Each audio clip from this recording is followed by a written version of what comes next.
तो चलिए अब आपको लाइव तस्वीरें दिखाते हैं जहां राष्ट्रीय लोकतांत्रिक पार्टी के संयोजक हनुमान बेनीवाल क्या कुछ कह रहे हैं।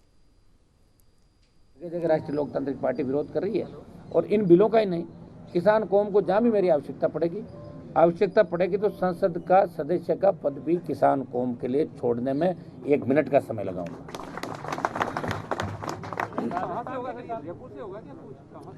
कुछ तो राजस्थान के कोने कोने से होगा, लेकिन हम 11:30 बजे बॉर्डर पे पहुंच जाएंगे। हम सारे लोग राजस्थान के किसानों को हरियाणा बॉर्डर पे रोक रखा है, फिर आप दिल्ली कैसे कूच करेंगे उस दिन यार, देखेंगे। रोक रखा है, वो कम होंगे इसलिए रोक रखा होगा। हमारी फौज को कोई नहीं रोक पाएगा, वो तो कूच ही होगा। सर लेकिन भाजपा तो लगातार ये कह रही है कि उन्होंने स्वामीनाथन आयोग की जो रिपोर्ट आई है उसी को लागू कर कृषि कानून लेकर आई है। वो भाजपा के अंदर किसान नेता कहाँ है? तो भाजपा तो पड़ी खा रही है। कांग्रेस की खिलाफत विपक्ष है नहीं। नरेंद्र मोदी ने भी यही चीज की सारी डिटेल दी। आप सुनो मेरी बात, इन एक्ट की क्या आवश्यकता थी? स्वामीनाथन आयोग की रिपोर्ट पूरी पढ़ो, अगर एज इट इज लागू हो जाती है तो किसी एक्ट की कोई आवश्यकता नहीं होगी, अपने आप किसान का भला हो जाएगा। हम यही तो डिमांड कर रहे हैं कि आधी अधूरी क्यों करें? स्वामीनाथन आयोग की पूरी रिपोर्ट लागू करो, यही डिमांड हम करेंगे। तीनों कृषि बिल वापस लो, स्वामीनाथन आयोग की रिपोर्ट पूरी लागू करो और देश के अंदर रोजगार के नए साधन दिल्ली की सरकार लेके आए। धारा 370 हटाने जो मैसेज दिल्ली की सरकार का गया था, वो किसान आंदोलन के बाद 0 हो गया देश के अंदर। सर, सूत्रों के हवाले से खबर आ रही है हनुमान बेनीवाल की जो पार्टी है 2023 के अंदर राष्ट्रीय लोकतांत्रिक पार्टी AIMIM से गठबंधन कर सकती है, क्या इस बारे में? नहीं, अब मेरी कोई बात नहीं किसी से कोई किसी तरह की। अभी तो 23 बहुत दूर है, तो कांग्रेस और बीजेपी से गठबंधन नहीं होगा। और अभी जो 12 जिलों के पंचायत चुनाव है और तमाम नगरपालिका चुनाव सारे जिलाध्यक्षों को बता दिया। हमारे जो बचे हुए जिलाध्यक्ष आज कल में उनकी भी घोषणा कर देंगे और उनको पूरे अधिकार देते कि वो अपने जिले में नगरपालिका क्षेत्रों में टीम तैयार करे, कैंडिडेट लड़ाए। हमें किसी से गठबंधन नहीं करना। 2023 में किसी के साथ गठबंधन नहीं होगा, बिल्कुल नहीं होगा। मेरी आदत के हिसाब से तो नहीं होगा, क्योंकि मैं जो आप चाहते हो वैसा ही काम करता हूं, तो फिर कैसे होगा गठबंधन? मतलब गठबंधन होने का मतलब तो कांग्रेस भाजपा मिलाजुली का गेम है और इनके साथ गठबंधन का मतलब तो फिर मैं भी इनके साथ हो गया। दिल्ली का जो गठबंधन था उस समय हमने राष्ट्रवाद, सारी जो व्यवस्था थी, कांग्रेस को मुक्त, राजस्थान को कांग्रेस मुक्त करने के लिए CM की जादूगिरी खत्म करने, कई कारण थे, उसमें हमें गठबंधन करना पड़ा था। और उसमें ये अभी आज मैंने बयान पढ़ा था नेता प्रतिपक्ष का कि हनुमान जी हमारी वजह से पहुंचे, तो मैं तो इस्तीफा देने को तैयार हूँ, लेकिन मेरी वजह से जो बीजेपी ने सीटें जीती है वो भी इस्तीफा देते सारे, फिर चुनाव वापस करा लो। वो 14-16 जगह जो मैंने प्रचार किया था, तभी तो मुझे प्रचार में बुलाया होगा। तो वो ऐसा करो कि वो पूरे मत दो, वो आधे ही दे दो इस्तीफा, मैं दे दूंगा और फिर चुनाव करा लो, पता लग जाए किसकी कितनी ताकत है। ताकत तो 23 में पता लगेगी। वसुंधरा राजे और अशोक गहलोत की नार्को टेस्ट की मांग की आपने? वो मैंने मांग करी है और निश्चित रूप से अगर नार्को टेस्ट दोनों का हो जाए तो 20 साल में जो भी घपला गालमेल हुआ राजस्थान में, वो सारा अपने आप नार्को टेस्ट में सामने आ जाएगा। और ये बंगले का उदाहरण मैं कल देना भूल गया था, वो आज ले लो आप, कि बंगले के लिए नया कानून ही बना दिया कि वसुंधरा का बंगला तो रहना ही चाहिए। इतनी किसी से क्या हमदर्दी हो सकती है? और 20 विधायक वसुंधरा राजे गहलोत को देती है कि आपकी सरकार बचाओ, और कैलाश मेघवाल से लेकर जितने भी तमाम नेता सबसे पहले बोलते हैं कि चुनी हुई सरकार को गिराना गलत है। इसका मतलब आप सारी बातें समझते हो। ये मिलाजुली का खेल है और हम इसके अंदर मिलाजुली के खेल के अंदर इनके साथ नहीं। आपको लगता है कि मोदी जी का प्रभाव धीरे धीरे कम हो रहा है? अब ये तो प्रभाव का तो 24 में पता लगेगा, पहले क्या पता। जैसे किसान आंदोलन में आप किसान नाराज है तो निश्चित रूप से गांव गली तक ये बात चली। अभी मैं पंचायत चुनाव के अंदर 18 जिलों में घूमा था, हर गांव में एक ही बात थी कि किसानों की मांगे क्यों नहीं मान रही सरकार। ये नाराजगी है राजस्थान पे। लेकिन इतना मैं बता दूं, मिशन 25 हनुमान बेनीवाल के बिना पूरा नहीं होता, और अगर आजमाइश करना चाहे तो आगे देख लेना, हम तैयारी बैठे हैं। देखिए, कृषि कानून अगर आपने ढंग से तीनों पढ़े हैं तो मंडियां खत्म होगी। अब ये कह रहे हैं कि हम संशोधन कर रहे हैं, संशोधन करना इसका मतलब सरकार बैकफुट में तो आई गई ना। सरकार खुद ही तो करेगी संशोधन कर रहे हैं, तो लाने की क्या जरूरत थी? मंडियां खत्म हो जाएगी, कंपटीशन जो मंडी के अंदर माल का कंपटीशन होता है, व्यापारी अलग अलग बोली जो लगाते हैं वो खत्म हो जाएगा। आपने SDM को अधिकारी नियुक्त कर दिया, जो करार होगा SDM कैसे किसी किसान की सुनेगा? कालाबाजारी के लिए आपने पूरा जो सिस्टम है कह दिया भाई आप तो स्टॉक सीमा उसको खत्म कर दो, चाहे जितना करो, चाहे जिस तरह माल का वो भाव तय करेगा बाद में। तो तीनों कानूनों की कोई आवश्यकता नहीं थी। मुझे लगता है कि अधिकारियों ने कानून बनाया होगा और जल्दीबाजी में चूँकि एनडीए का बीजेपी का ठीक चल रहा था, सारे कानून जो आ रहे थे उससे वाई हो रही थी, जल्दीबाजी में इसको भी कर दिया। बाद में समझ में आया होगा, लेकिन अब सरकार सोच रही हो कि हम बैक फुट पे अगर आएंगे तो हमारा नुकसान होगा। मेरी तो मोदी जी ये अपील है कि आप अगर इस किसान आंदोलन में बड़ा मन रख के किसानों की मांगे मानते हो तो देश का किसान आपको दुआएं देगा, और अगर नहीं मानते हो तो 24 के लिए अभी से उल्टी गिनती एनडीए के साथ साथ बीजेपी की भी उल्टी गिनती शुरू हो जाएगी। और हमें इस बात का बड़ा दुख है कि प्रधानमंत्री जी हमेशा एनडीए के प्रमुख है और एक बात कहते थे कि एनडीए मेरा परिवार है, हर व्यक्ति की मैं सुनूंगा। जब ये किसान बिल बने तो हमारे जैसे लोगों को तो कभी किसी को पूछा भी नहीं कि कौन सा बिल है क्या है। तो राजस्थान से तो एनडीए को रिप्रेजेंट हनुमान बेनीवाल ही करता है, हमसे तो बात नहीं करी बिलों के संबंध में। क्योंकि 26 तारीख से पहले सर दिल्ली कूच से पहले अलग अलग जिलों के अंदर दिल्ली कूच के लिए आप सभाएं करेंगे, जिस प्रकार से बात अभी बैठ के प्रदेश पदाधिकारी जिलाध्यक्ष जहाँ जहाँ मेरी आवश्यकता होगी मैं जाऊँगा। बाकी आप सब लोग सक्षम हो, सब मजबूत हो। आरएलपी एक विचारधारा बन गई राजस्थान के अंदर, इसलिए अगर आप कहोगे तो मैं तो आ जाऊँगा, और आप चाहोगे कि हनुमान जी को हर जगह नहीं बुला कर वैसे ही मैसेज देना तो वैसे कर लेंगे।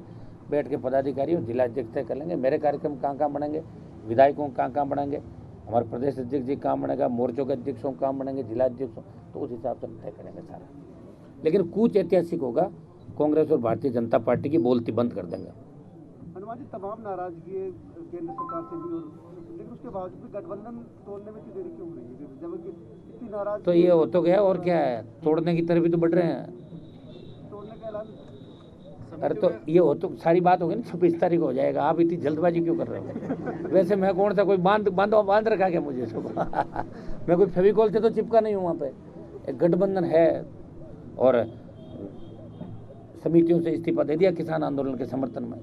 मंत्री में था नहीं, जैसे उन्होंने हमारे पंजाब वाले मंत्री ने इस्तीफा दिया, तो मेरे पास अगर वो पद होता तो मैं भी दे देता इस्तीफा। तो मेरे पास एक कमेटियों का पद था, उसमें इस्तीफा दे ही दिया मैंने, फ्री हो गया, और 26 को बच्चा कुछ और कर देंगे। जल्दीबाजी इसलिए भी कि किसान जैसी बताते हैं बेनीवाल जी, और इतना टाइम लगा रहे हैं इसलिए सभी जगह से आवाज़ भी आ रही है। कोई नहीं बता रहा, कोई दूसरा है क्या लड़ने वाला राजस्थान में? कोई गया क्या बॉर्डर पे? मुझे नाम तो बताओ उसका, तो उसके दर्शन मैं भी कर लूँ। कौन सा नेता है भाई? मैंने तो नहीं देखा। कोई बयान जरूर देते हैं, सोशल मीडिया पर डाल देते हैं। लड़ाई लड़ी, पार्टी बनाई, तीसरी ताकत खड़ी की राजस्थान में, और पंचायत चुनाव भी लड़ाए, और बसपा से वोट भी ज़्यादा ले लिया। वोट परसेंटेज निकाल के देखना, कई जगह तो कांग्रेस भाजपा को पीछे छोड़ दिया। एक भाजपा जागरूकता रैली कर रही है, उसमें भी किसान आ रहे हैं, तो वो कौन किसान है? वो क्या समझ नहीं पा रहे हैं इस कानून को, या उनके समर्थन में? वो तो भाजपा वालों को पूछो कौन सा है, मैंने तो बता दिया मेरा जो था। बाकी तो भाजपा अपना बताएगी, कांग्रेस अपना बता देगी, दूसरे लोग अपना बता देंगे। कुछ ऐतिहासिक होगा, तीनों बिल वापस लेने पड़ेंगे, और प्रधानमंत्री जी को किसानों की बात समझ के, उनका दुख दर्द समझ के, जो ठंड के अंदर बैठे हैं, दम तोड़ रहे हैं, शहादत दे रहे हैं, बड़ा मन रख के, और इस पर खुद ही घोषणा करनी चाहिए किसान संगठनों के साथ बैठ के कि भाई मैं किसानों के समर्थन में तीनों बिल वापस लेता हूँ। इनकी वाई देश के अंदर हो जाएगी प्रधानमंत्री। ठीक है सर, थैंक यू। ये आपको एक कॉपी मुहैया करवाते थे, भाई लाओ सबको दो।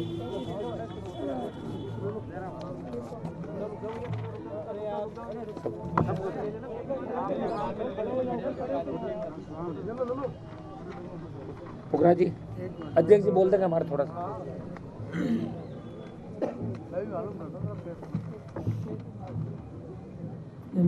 हाँ लो ना, हाथ में लो। अभी आरएलपी के राष्ट्रीय संयोजक हनुमान जी बेनीवाल साहब ने आपको बहुत सारी बातें बताई। मैं सिर्फ अभी जो आपका प्रश्न था, इन कानून से मुख्य रूप से किसानों को क्या नुकसान हो रहा है, उसके बारे में मैं बताना चाहूँगा कि जो ये एक्ट लाए जा रहे हैं उसमें जैसे भंडारण सीमा की लिमिट हटाना, और जो कॉन्ट्रैक्ट एक्ट के हिसाब से जो खेती होगी उसमें सबसे बड़ा जो नुकसान है हिंदुस्तान के अंदर और विशेषकर राजस्थान के अंदर जो बेरोजगारी है, अनपढ़ और साक्षर जो मजदूर हैं, जिनकी आजीविका पूरी खेती पे डिपेंडेंट है, वो इस देश की 41% उन मजदूरों की जो संख्या है कृषि खेती पर डिपेंडेंट है। तो जैसे ही कंपनियां आएगी, मैं समझता हूँ 41% वो जो मजदूर है वो बेरोजगार हो गए। कंपनियां अपना संसाधन लेके आएगी, गांव के किसी भी आदमी को रोजगार नहीं मिलेगा। जो अभी बड़ी बड़ी कंपनियां आई हुई है, अभी संजय साहब ने बताया, बाड़मेर का उदाहरण दिया आपके सामने, कैनर्स और उसका जो कंपनियां वहाँ काम कर रही है वो स्थानीय लोगों को रोजगार नहीं दे रही है। तो जो कंपनियां खेती में भी आएगी वो भी यही करेगी, अपना संसाधन लेके आएगी और 41% मजदूरों को जो रोजगार। तो चलिए इसी पर ज्यादा बातचीत के लिए, ज्यादा जानकारी के लिए संवाददाता लखवीर सिंह शेखावत हमारे साथ बने हुए हैं। लखवीर, जिस तरीके से एक साफ तौर पर चेतावनी यहाँ पर हनुमान बेनीवाल देते हुए नजर आए, उनका साफ तौर पर कहना है कि किसान आंदोलन की स्थिति जिस तरीके की बनी हुई है और सरकार बात नहीं सुन रही है किसानों की, और अगर ऐसा ही होता रहा तो आगे जो आरएलपी है वो और भी तेजी से इस आंदोलन का समर्थन करेगी।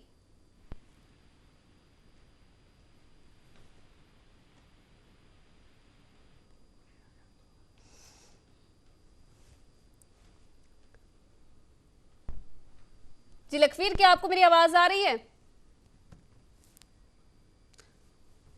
चलिए, लगता है तकनीकी खामी की वजह से लखवीर से संपर्क हमारा टूट गया है। तो हनुमान बेनीवाल की प्रेस वार्ता आप देख रहे थे। तीनों कृषि कानून के बारे में वो बातचीत कर रहे थे। उनका कहना है कि राजस्थान भी वो प्रदेश है जिससे किसान आंदोलन से जो अछूता नहीं है। लगातार केंद्र सरकार किसानों की बात नहीं सुन रही है। किसान काफी समय से ये प्रदर्शन कर रहे हैं, लेकिन सरकार की तरफ से किसी भी तरह की वार्ता करने की कोशिश और किसी भी तरह का यहाँ पर कदम नहीं उठाया जा रहा है ताकि जो किसानों का ये आंदोलन है ये समाप्त किया जा सके। अगर ऐसा ही चलता रहा तो आगे जाकर आरएलपी की तरफ से भी दिल्ली कूच की जाएगा। तो चलिए एक बार फिर से लखवीर सिंह शेखावत संवाददाता हमारे साथ बन रहे हैं। लखवीर, जिस तरीके से हनुमान बेनीवाल की प्रेस वार्ता हमने देखी, तमाम बातों का जिक्र उन्होंने किया, लेकिन मेन फोकस कृषि कानून पर यहां पर आया है। साफ तौर पर उनका कहना है कि राजस्थान भी ऐसा प्रदेश बन गया है जो कि कृषि कानून से अछूता नहीं रहा है। किसान यहां पर भी इसके खिलाफ है। अगर आगे आने वाले समय में किसानों की बात नहीं मानी गई सरकार की तरफ से तो आरएलपी बड़ी संख्या में दिल्ली की तरफ कूच करेगी।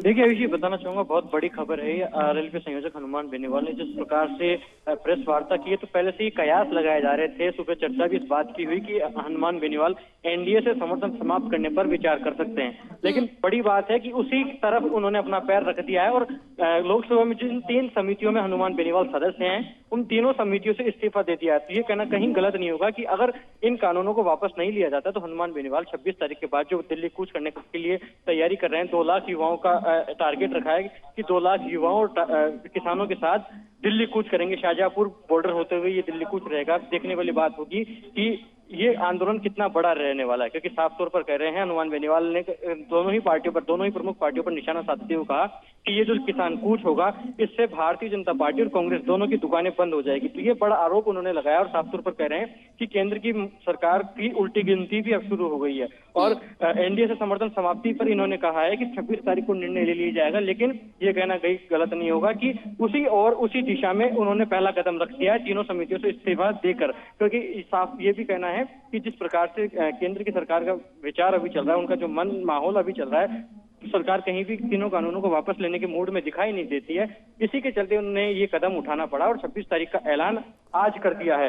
इसके अलावा अगर बात की जाए तो इस प्रेस वार्ता में किसान आंदोलन को लेकर तो इन्होंने सवाल खड़े किए ही हैं और किसान कूच की जो बात है वो रख दी है। लेकिन इसके साथ ही सबसे बड़ी बात है कि हनुमान बेनीवाल ने जो कल ट्वीट किया था कि प्रदेश में 22 साल में भ्रष्टाचार का आलम बढ़ा है, गहलोत वसुंधरा गठजोड़ की बात की थी, उसी पर निशाना साधते हुए भी कहा है कि 2023 का विधानसभा चुनाव वाकई में रोचक रहने वाला है और 2023 की विधानसभा चुनाव में भारतीय जनता पार्टी और कांग्रेस को बराबर की टक्कर आरएलपी देने वाली है। तो ये कहना अब वाकई में जायज होगा, लाजमी होगा कि आने वाले विधानसभा चुनाव में आरएलपी अलग मजबूती से चुनाव लड़ने जा रही है। और जिस प्रकार से आज केंद्र सरकार को चेता दिया है जिसका वो घटक दल है, ऐसे में देखने वाली बात होगी कि जिस प्रकार से 2 लाख युवाओं का टारगेट इन्होंने दिया है, 2 लाख किसानों का टारगेट इन्होंने दिया है, कितनी मजबूती के साथ हनुमान बेनीवाल उभरते हैं। साफ तौर पर कहा है कि भारतीय जनता पार्टी ने पुनर्विचार नहीं किया और ये तक कह दिया है कि अगर लोकसभा में वे उस वक्त मौजूद होते जब बिल पास हुआ था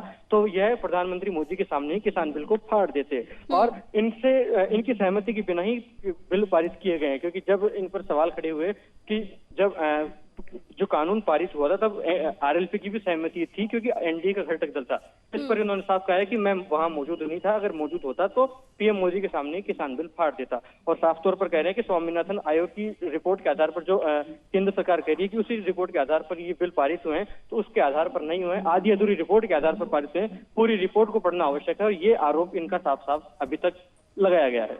आयुषी, चलिए खैर देखने वाली बात ये होगी क्योंकि 26 तारीख का समय यहाँ पर दिया गया है। क्या कुछ अब आगे की रणनीति फिलहाल इस पूरे मामले पर एनडीए की रहने वाली है। फिलहाल बहुत बहुत धन्यवाद लखवीर सिंह शेखावत तमाम जानकारी देने के लिए।